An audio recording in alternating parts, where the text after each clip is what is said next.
Rêve de Guy de Maupassant, publié pour la première fois le 8 juillet 1882 dans la revue Gil Blas. Lecture en livre audio en 2017 par Stefano Francobora alias Chagance pour la diffusion et le libre partage des cultures du monde. C'était après un dîner d'amis, de vieux amis, ils étaient 5. Un écrivain, un médecin et 3 célibataires riches, sans profession. On avait parlé de tout et une lassitude arrivait, cette lassitude qui précède les départs après les fêtes. Un des convives qui regardait depuis 5 minutes, sans parler, le boulevard houleux étoilé de becs de gaz et bruissants, dit tout à coup « Quand on ne fait rien du matin au soir, les jours sont longs. » Et les nuits aussi, ajouta son voisin. Je ne dors guère, les plaisirs me fatiguent, les conversations ne varient pas. Jamais je ne rencontre une idée nouvelle et j'éprouve, avant de causer avec n'importe qui, un furieux désir de ne rien dire et de ne rien entendre. Je ne sais que faire de mes soirées. Et le 3e désœuvré proclama « Je paierais bien cher un moyen de passer chaque jour seulement 2 heures agréables. » Alors l'écrivain, qui venait de jeter son pardessus sur son bras, s'approcha.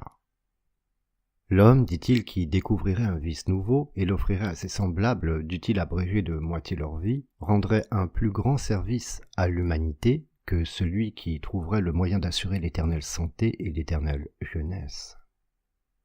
Le médecin se mit à rire, et tout en mâchonnant un cigare, « Oui, mais ça ne se découvre pas comme ça. On a pourtant rudement cherché et travaillé la matière depuis que le monde existe. Les premiers hommes sont arrivés d'un coup à la perfection dans ce genre. Nous les égalons à peine. » Un des 3 désœuvrés murmura « C'est dommage. » Puis au bout d'une minute il ajouta « Si on pouvait seulement dormir, bien dormir sans avoir ni chaud ni froid, dormir avec cet anéantissement des soirs de grande fatigue, dormir sans rêve. » « Pourquoi sans rêve ?» demanda le voisin. L'autre reprit « Parce que les rêves ne sont pas toujours agréables, et que toujours ils sont bizarres, invraisemblables, décousus, et que dormant, nous ne pouvons même savourer les meilleurs à notre gré. Il faut rêver éveillé. »« Qui vous en empêche ?» interrogea l'écrivain. Le médecin jeta son cigare.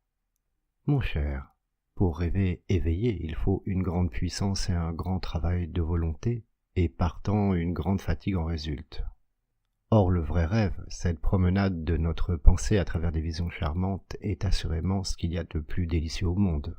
Mais il faut qu'il vienne naturellement, qu'il ne soit pas péniblement provoqué et qu'il soit accompagné d'un bien-être absolu du corps. Ce rêve-là, je peux vous l'offrir, à condition que vous me promettez de ne pas en abuser. » L'écrivain haussa les épaules. « Ah oui, je sais, le hashish, l'opium, la confiture verte, les paradis artificiels, j'ai lu Baudelaire et j'ai même goûté la fameuse drogue qui m'a rendu fort malade. » Mais le médecin s'était assis.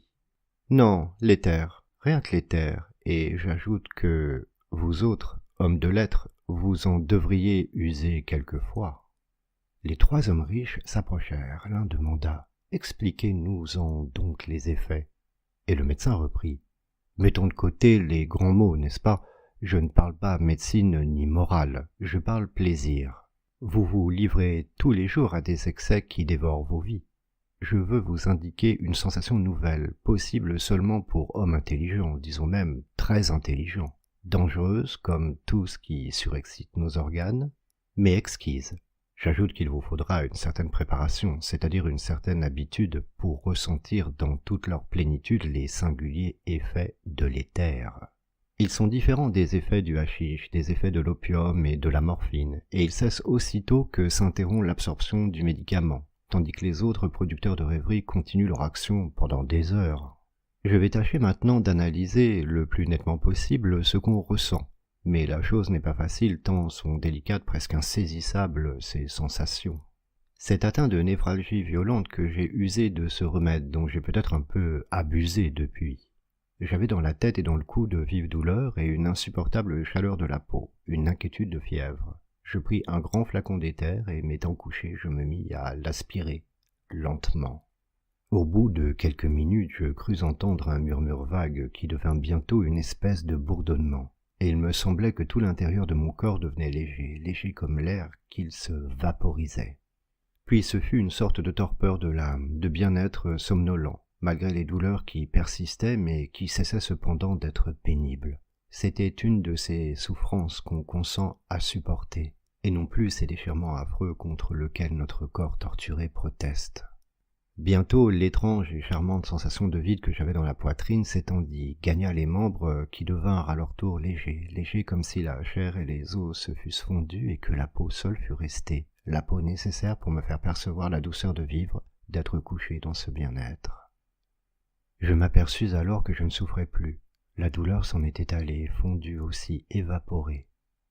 Et j'entendis des voix, 4 voix, 2 dialogues sans rien comprendre des paroles. Tantôt ce n'était que des sons indistincts, tantôt un mot me parvenait.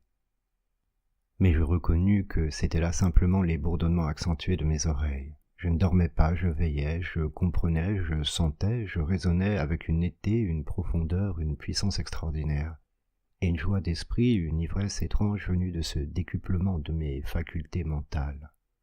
Ce n'était pas du rêve comme avec le hashish, ce n'était pas les visions un peu maladives de l'opium, c'était une acuité prodigieuse de raisonnement, une nouvelle manière de voir, de juger, d'apprécier les choses de la vie, et avec la certitude, la conscience absolue que cette manière était la vraie.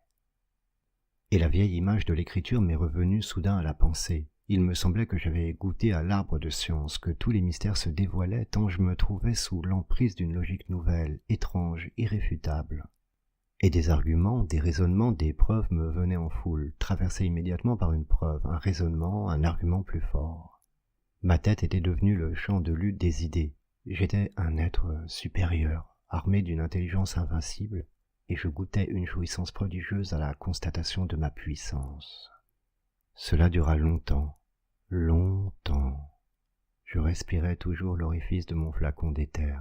Soudain je m'aperçus qu'il était vide, et j'en ressentis un effroyable chagrin. Les 4 hommes demandèrent ensemble. « Docteur, vite, une ordonnance pour 1 litre d'éther !» Mais le médecin mit son chapeau et répondit. « Quant à ça, non. Allez vous faire empoisonner par d'autres. » Et il sortit. « Mesdames et messieurs, si le cœur vous en dit,